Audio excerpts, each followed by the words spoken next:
for the structure behind thought processes. And he was fascinated by the fact that when we use something, when we cook food, or when we produce or make anything, like making a candle or making a shoe, these things very quickly become thought processes. And we use these things, we use animals to think. For instance, we think as human beings in metaphors. Something means is like something else. So that we would think that an argument is like a war, because we attack another person's point of view, they defend it, we check its foundations, if it's grounded well, you know, we'll tear into any of their arguments, we'll say it's unformed, it's unfounded, we'll hope to come out victorious, we want to win the argument. For us, arguments are like a war. Now that's a metaphor, and we'll extend that. We'll also look on someone's argument as if it was a castle. You know, we'll try and see if he's got his arguments buttressed up, whether he's actually leaning on something which is unsound. We'll undermine him if we can. All these are processes from warfare, words taken from warfare, which we now use in argument and what we would class as being general discussion. Now that is a metaphor which is not necessary to human beings. There are some cultures who see arguments as dances. The Tibetans tend to. They get annoyed, but it's all a play. And there are certain gestures which they do when they've got a point over, which they go, which is very strange. And they do it like the Jesuits used to teach argument as a role play, so that you can get the hang of it and you know how to bounce back if someone attacks you. And it's more seen as a dance, rather than as a life or death issue, which most of us tend to get caught up in our society. If you don't win an argument, you can feel crestfallen for days. I used to argue with people for days and days after they'd beaten me. And there's a chap in Hoylake where I live, well I used to live, but I still live, because I'm renting. I'm halfway to someone else.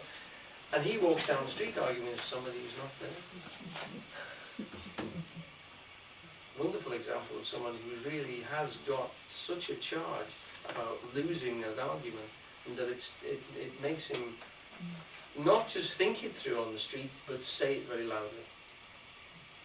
First came across him because I was standing at the zebra crossing with him. We were both waiting, and I smiled, and he looked not at me but at somebody else and said, "Get away!" And you immediately know, no, I won't look at him now. You know, this man is too intensely formed, too intensely wrapped up in an argument which is no longer going on.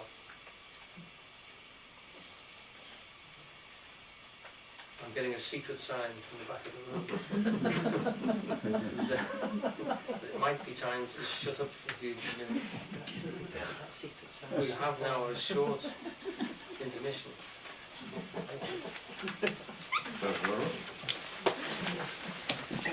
Making jeans was also a very famous anthropologist, and he's a structuralist. He used to study the way ideas form us and the way we get trapped.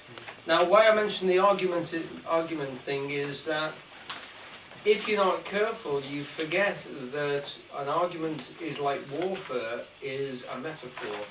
It's a metaphor which is rooted in our society. It's almost idiomatic, but it is only a metaphor, and it doesn't have to be there. Human beings can argue with a different tone completely. Now, the one which is embedded in this book is that time is a river, which again is a metaphor. Time is a very, very difficult thing to conceive of. We're in it, and we're surrounded by it. As one of the physicists said, time is the only thing by which you measure it. We measure it by itself. There's no way of measuring time other than by itself. We tend to measure it by circuits of things or repetitions, but time itself doesn't repeat itself. So it's a very, very difficult thing to conceive of. And we have a very complex metaphorical embedded into us in society. But the way we conceive of it always is that time is coming at us from in front. And it passes us, and we can look round to see the past. And and we look forward into the future is coming towards us, but it's coming towards us, and behind that future there's another future. So it's a procession, and it lends itself to this image as a river or as a journey. But remember, time isn't a journey, and there are lots of philosophers who say it doesn't exist. It exists only in our heads. All we actually have is now. We think we're embedded in time and it's flowing past us and we're journeying through it, but all we ever have is now. And that now is a continually fresh, creative moment given to us.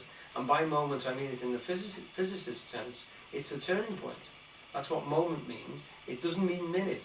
Most people think it means a minute, or it's a little bit longer than a minute, but not quite as long as an hour. But it's actually a turning point. That's what moments mean. The principle of moments is a turning point, about a fulcrum. And that's what we're talking about. So in any given moment, you can turn, you can change. It's a moment of an input of will. That's what it is. And we exist in that now all the time, constantly.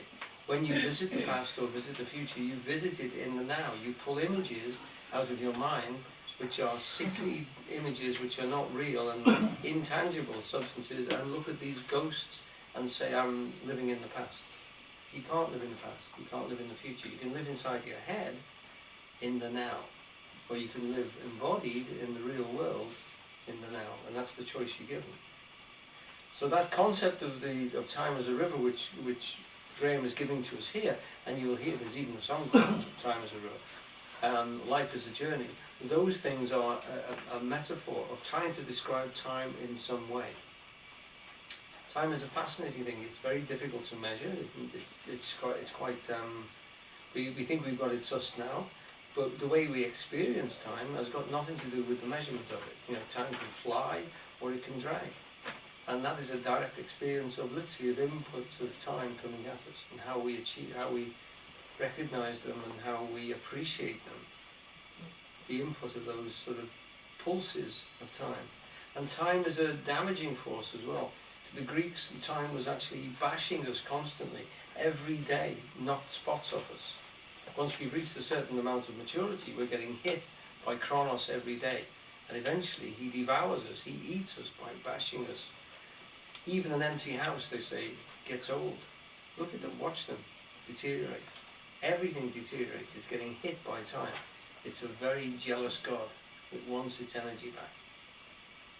The relationship I find fascinates me. I wish I knew, well, I wish you'd talk about it, or somebody would sometime, between time and space. Right. Because I'm struggling, as I do from time to time, to paint. Yeah. When I get flummoxed, sort of stuck, and when I was younger and nervous, I would go on trying, and now I don't. I just relax, a bit like mole on the river, or rat it. Just let it and go away and do something else. So there's time and space. I'm giving it space, I'm giving it time, and I come back and think, good Lord, I never saw that. Yes. and something's happened. Yeah. I haven't tried, I haven't striven to make something happen, it just happens. Yeah. Well, so, what the Buddhists would say in that situation, or what the Zen characters would say, that you've lost your creativity because you've lost your consciousness in the forms of what you've done. You're too tied up in the nitty-gritty of getting this right and that bit, so that it looks like there comes a certain point when you're all thought and no consciousness anymore, and you need to give it a bit of time to put it down, give it a few beats before the consciousness comes back, and you can look at it afresh and the creativity can come through. All the great classical scholars never once said that they were creative. They were inspired, something blew in. So they had a muse that told them what to paint, told them what to do. So you don't do it. Stop doing it. No. You don't do it. It comes into you when you stop. You can get it when people say sleep on it. Yeah. It's the same thing, isn't it? Yeah. So it's that process of not doing, the no mind, which allows the stuff to come through. Now, where it comes from is that great cornucopia, that infundibulum that brings things out of the whatever we don't know. And the Zen Buddhists don't go far as to say you will never know what it is they come out of. It comes out and it comes through you. But every time you grab it or you think too much and you think, I've got it, this is what it is, it dies. You've got to touch it very lightly. I've had an experience of that.